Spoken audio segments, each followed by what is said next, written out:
Hello student. So this is in continuation with our part 1, part of the lesson, chapter 1 of class 10 social study. Once again, I would like to give you a brief introduction. We are doing the major relief divisions where we are going to discuss the topics Himalaya, the Indo-Gangetic Plain, the Peninsular Plateau, the coastal plain, the desert and the islands. Last time we were doing the Himalayan range, and I had discussed with you about the formation of Himalaya and how it is located. If you carefully observe the physical map of India, which I would like to show once again here, the Himalayan range, as we move from northwest to east and then further east, and if you see the mountain range, Himalayan mountain range starts turning towards south. So the mountain Himalaya range, as long as it is within the Indian territory and territory of Nepal and Tibet, it runs eastward. And from Arunachal Pradesh onwards, the seven states of eastern India, from there it takes a southward turn. So this used to be the eastern boundary of Indian uh, jurisdiction in the past, in the ancient time. So those days, you know that either river or the mountains would form the political boundaries. So this mountain, it enters into Burma, and here the name of Himalayan mountain changes into another name. So this is the extent of Himalaya. So from Pir, uh, Pamir Knot, it starts in the northwest and then it moves towards east. And then from Arunachal Pradesh, it takes a southward turn and there it ends. So this we call the extent of Himalaya. If you observe carefully, the width of Himalayan mountains, it varies from northwest to east part. In northwest, the width of Himalayan range, it's narrow, and as we go east, it widens up, and further as we go to the extreme east, it becomes very wide. Let's come back to this map. So here we observe why this happens. So geological regions are several there, but just for your level, I'm just saying only this much, that the thrust of Deccan Plateau was severe towards northwestern part of the Himalayan mountains, and the resistance from Eurasian plate was very strong from central and eastern part. That's how the mountain could not become a straight line of mountain. That's why you see a curvature over here. And then further east, it turns towards south. So, if you see here, a brief note I have kept it here. The Himalayan mountain range runs west, northwest to east, southeast in an arc. It runs around 2,400 kilometers, around 1,500 miles long. The range varies in width from 350 kilometers, that's 220 miles in the west along Pakistan, to 150, that's 93 in the east along the Arunachal Pradesh. So along the east we are talking about. So then it turns to further south. The Himalayan mountains, when it enters to Burma, its name, like I told you, changes into another name. The name here is Arakan Yoma. That's the name of the mountain here. Now let's come back here. This is what you have to remember. Along the central part of Himalaya, most of the foothills of Himalaya, we call it as Shivalik ranges, Shivalik range mountains. These are the regions where most of the glaciers turn into water. The glaciers convert into stream system, and then those streams, they join the major rivers. Some of them, they join into Indus River in the west and drain into Arabian Sea, flowing through Pakistan and India. And some of them drain into Bay of Bengal, passing through North India, Uttar Pradesh, Bihar, West Bengal, Bangladesh, and into Bay of Bengal. So because of this, these rivers, the slope along the central part of Himalayan region gentles down towards the south, gentles down towards the south. So that's why you will find the Shivalik range is broken at many places, because here comes the snow line, the melting point of the ice, and many small streams, they come, they originate from these Shivalik hills, uh, turn into water, and then joins the Gangetic river system. So in addition to this, we have a little bit of more information. Kanchenjunga is the third highest peak in the world. Amongst the highest peak in the world, Kanchenjunga stands the third. And first, it is the Everest. The first in India. Don't mistake that Everest is located in India. No, it is found in Nepal. So it is the highest peak for Nepal country. But for India, the Kanchenjunga is the highest peak. And it stands with an elevation of 8,586 meter above sea level. So this was about Himalaya. Now, what are the importance of Himalaya, how it helps us, how it controls the climate, that we shall further discuss as we move to next topic. Some of the important range system of mountains in India are the Himalayan range, Karakoram range, Ir Panjal, East Mountain range, and Purvachal range. They are the branches of Himalayan range. Then other important range, we count those which are found in Southern Plateau. Southern Plateau also have evolved into the formation of mountain ranges, but they are as a result of tectonic movement. That is, when the crust moves away, it either rises or dips into mantle. I told you. So when it rises, it forms a range of mountain. But this range of mountains are made up of hard rock, not sedimentary. They are made up of hard rocks. So these mountains in the southern region, Satpura, Vindhya, Aravali, Western Ghat and Eastern Ghats, they are all made up of hard rock. Now let's go deeper into those things little later. Now second topic is the Indo-Gangetic plain you are going to study. Indo stands for Indus River and Ganga it's for Ganga. Now, the five rivers, if you remember, we saw this river system along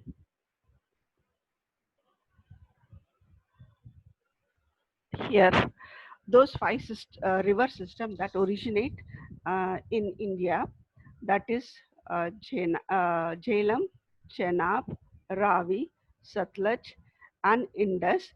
These river systems, they originate in India, but then they again join with Indus River and flow into Pakistan and thus into Arabian Sea. So this is one river system. Only initial phase of this Indus River that you will find in India. And then you have the Ganga plain. Ganga also river originates in Mansarovar Lake. It's a glacier. When it enters in India through Shivalik ranges, it starts melting and forming water body, and slowly it moves, takes a eastward turn, and then it moves towards Uttar Pradesh, Bihar, and through West Bengal it enters into Bangladesh and thus into uh, Bay of Bengal. So all along the plain, the drainage system of Ganga meets along with many streams and small river systems. They make the tributaries of Ganga. So some originate from Himalayan regions and some originate from southern plateau. Now you will wonder what's the difference between these. The streams that originate from northern regions, they have their feeding system of water from the ice that melts from north, whereas the southern rivers and the streams that join Ganga, they have their feeding system from those places where, due to rainfall, the streams originate during summer season only. When the rainfall occurs during the monsoon, only at that time we see water in these rivers. Rest of the time, most of the streams, they get dried up, so they also feed the Ganga rivers. One of the major tributaries of Ganga is Yamuna. They meet the confluence, the meeting point of a river confluence. It's at Allahabad, which is considered as a very holy place for Hindus.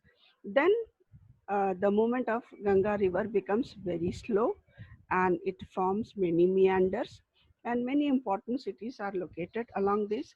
All along this Ganga river, you will find very fertile plain, because year after year, every year when the river floods, it brings new fertile soil from higher altitude, and here it deposits, and further it moves to uh, Bangladesh.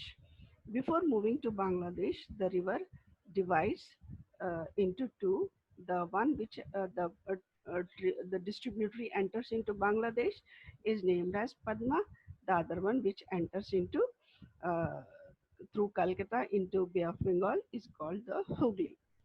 Now, the sediments that are brought by the rivers in the initial stage, that is from the mountains. They are usually bigger pieces of stones, boulders, and big gravels. So they are called as bhabar. They are called as bhabar.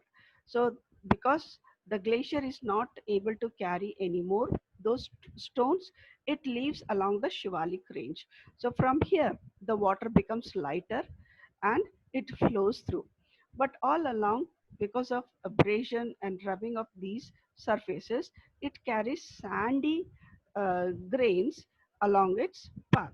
So the initial period of Ganga, you will find along the rivers, mostly there is a sandy deposits. They are new soil deposit. As it moves along the middle part, that is Uttar Pradesh and Bihar, the soil becomes finer and finer, and it also contains humus, which is which makes the fertile deposition along the Uttar Pradesh and Bihar. That's why these lands are very fertile and very good for cultivation. Here, hardly farmers feel adding fertilizers. Then further, when the river moves to West Bengal and Bangladesh, the river force starts decreasing. So as a result, the river gets divided into distributaries and forms deltas, that is triangular deposits, and enter into mouth. Now, given this path of river, what kind of vegetation you find along this path, and according to latitudinal location. So all along the river plain, we find mostly tropical deciduous forest that grow naturally, except along the delta region. Along the deltaic region, you have marshy plant growth. We call them as mangrove forest. We find along these delta region. So this was about Ganga, Indo-Gangetic plain. So let us see a little bit of literature on this. So Indo-Gangetic plain is broadly divided into three parts: the western part, the central part, and the eastern part. So western part usually, like I told you, it consists mainly with the Indus River and its tributaries. Then comes the central part, Ganga, Yamuna, and all other its distributaries. Then comes the eastern part, those rivers which come origin from Himalayan mountains, and those rivers, those streams which are coming from southern part, that is the Deccan Plateau region. And accordingly, they merge with Ganga River. Now, next topic is the peninsular rivers, that is southern India and its river system. In south, let's follow an order of identifying the rivers. We shall start from western coast. Along the western coast, there are two important rivers. They are Narmada and Tapti that flow into the Arabian Sea. They do not form any delta because they are flowing in a rift valley. This was the part where the Deccan Plateau merged with the Laurentian shield. So as a result, the rift is still visible there. So here there are vertical slopes of the river valley. So river is not able to make any deposit along the bank. It straight enters into the ocean. Then there is one more river, Mahi, that flows through Gujarat and enters through Rann of Kutch and into Arabian Sea. These are the major rivers that flow along the western coast. Then let's see the river which flow along the eastern coast in the Deccan Plateau. So let's start from east. That is, you have, let me zoom it for you. So you have Brahmini River, Mahanadi River, these are the major rivers. Then you have Godavari River, then you have Krishna River, then you have Pennar, and then you have Kaveri River. These are the major rivers. The others are small rivers, very seasonal rivers. So all these rivers, they originate from Deccan Plateau, from the Western Ghat. The Western Ghat is the origin place of these rivers. Because of humidity and rainfall that occurs here, so these rocks, they retain the water uh, throughout the year, and uh, that water flows through these rivers. During monsoon rain, these rivers get heavily flooded because of the heavy monsoon rain. So these rivers, they feed these southern states, and respectively they are utilized for agricultural purpose, generation of electricity, and all that. So if you identify, if you try to understand the river system, most of the southern river system, either they move in a straight line or they join with another river. For example, like Bhima meets with Krishna, Krishna meets with Tungabhadra. They make a very wide angle. That means not 90-degree, I would say, but little less than that. So this is because of the hard rock structure. You see the Pennar River, it takes, it moves towards north and then take a sharp turn towards east. All this is because of the structure of the rock. So wherever the rock allows the water to move through, the rivers are able to move. Of all the rivers, Mahanadi is and Brahmini is not able to make very big deltaic system, but Godavari and Krishna, they create a delta system which is very fertile, and farmers here use for cultivation of paddy crop. Then as we move towards south, Pennar, Kaveri, these rivers, again they are not making any delta, but they directly merge into the ocean. So this is the feature of the rivers which flow in the southern plateau. They move in a very zigzag manner. Their confluence is not smooth angle. Usually the angle is more than 30-degree, but less than 90-degree. Most of the river that merge into Arabian Sea, most of the river that merge into Bay of Bengal do not form a delta except for Krishna and Godavari. The Because the general slope of the land, as the Deccan Plateau was moving towards northeastern direction, the general slope of the land is towards east. That's why you will find most of the Deccan rivers, they move towards east. This is the general slope. That means the western ghats are higher than the eastern ghats. So Western Ghats have a regular continuous chain of mountain, and the Eastern Ghats, they have broken chain of mountain. That's why you find the rivers moving through the valleys into the ocean. Another feature you will see that along the south, Kanyakumari, Tamil Nadu, where Kerala and Tamil Nadu merge, these are the places where the two ghats meet. Here you will find the high mountains of the southern region. The highest is Anaimundi, then second one is Jotabeta, and the other one is Kabela, Durga, and so on. So these are the hills and the river system of Deccan Plateau. So here once again a brief review of this physical feature I want to say. So you have Northern Highlands, that is the Himalayan range of mountain originating from northwest, from Pamir North, moving towards east as Himalayan range. It has three layers: Greater Himalaya, uh, then the middle range, Himalayan range, and then the Shivalik range. It is between these two where the water, the ice glaciers turn into water, and hence they provide irrigational facility. That's why settlements are found along here. So all the valley settlements, the dunes, they are found in these regions.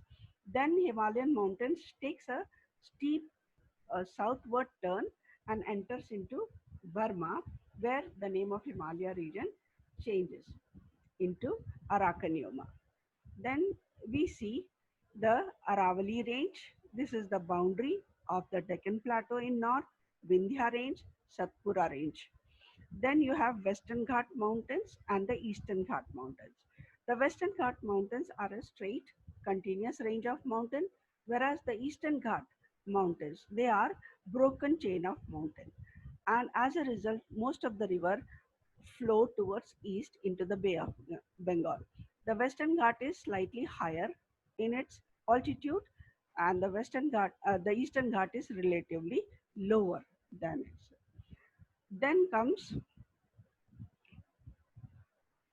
the island system, the coastal plains. So you have western coast and you have eastern coast. You will find that western coastal regions are narrower in their width than the eastern coastal region because of long continuous erosion made by the rivers that are coming from western ghats. These coastal regions have become wider than the western coast, whereas the western coast, because the movement of the rivers are less, that's why these coastal regions are very narrow, sandy, and they are not good for cultivation. So this was western coast, and along the east you will have eastern coast. Then you will come across the islands. The southernmost extent of our country is Andaman and Nicobar Island. The southernmost tip of our country is the Indira port, that is along the southern tip of the Nicobar Islands. So along the east we have Andaman and Nicobar Islands. They are not very fertile land, but they are the remains, according to geological structure, they are the remains of the Arachnoma extending into the ocean. Scientists believe that, but they are all covered all around by coral reefs, that is the dead animal bone of the sea creatures. And along the western coast, we have Lakshadweep Islands. They come under Indian jurisdiction. They are also mostly made up of the remains of the land that uh, was left behind when the Deccan Plateau was moving towards northeast. But now they are all covered by coral reefs. So this is about our physical features of India. So what are the main questions that you are going to expect in this chapter is the structure of Himalayan range, you have to explain from northwest, central, and the east, and the movement of the river from Himalayan mountain through the plain and into the Bay of Bengal and into the Arabian Sea. Why it is so? And then those rivers which are flowing in the Deccan Plateau region, why do most of them they have towards eastwardly direction, and why some of the rivers have their direction towards Arabian Sea? These are some of the questions that you can expect from this topic. Few question could be like why some of the river are not able to make delta in the southern plateau. For that the answer is these are made up of hard rock. So only where there are cracks due to erosion through wind and through water, the cracks are the path of the rivers. So they are not able to carry load. The erosion occurs vertical, not horizontal. That means river doesn't widen up enough, but it the water only can cut vertical. So as a result, the load carrying capacity of the order of the water reduces. So that's why they are not able to make delta when they merge before merging into the sea. So they straight away drop into the ocean. Maybe little bit further when they go, the little bit of material that they bring, they are able to deposit. So that's why you won't find in southern region that much of wide beaches. You won't find. So these are some of the question you would find. Now, if you understand these physical features very carefully, you will be able to understand the climate also. Then another most important feature is the Great Indian Desert, which is found along the western part of our boundary. This desert has resulted because these Aravalli mountain allows they are they are found running parallel to the wind that originate from Arabian Sea. So as a result, these regions do not get any rainfall. So that's why these land masses they have turned into desert, remaining dry for over thousands of years. So this is called the Great Indian Desert or the Thar Desert. Here rainfall varies from zero point 0.2 millimeter annually. The rainfall comes when the monsoon is retreating after hitting um, the Hindu Kush mountain. Little bit of retreating monsoon sometimes gives rainfall over this region during the winter season. Summer rainfall is very rare here. So these are the major physical features of India that you have learned. The Himalayan region, Indo-Gangetic plain, peninsula, plateau, coastal plain, desert and the island. So uh, in a short while, I'll be sharing with you the important terminology that are involved in this chapter. Please bear with me. I'll be posting it after a short while. So thank you for having me to present your class.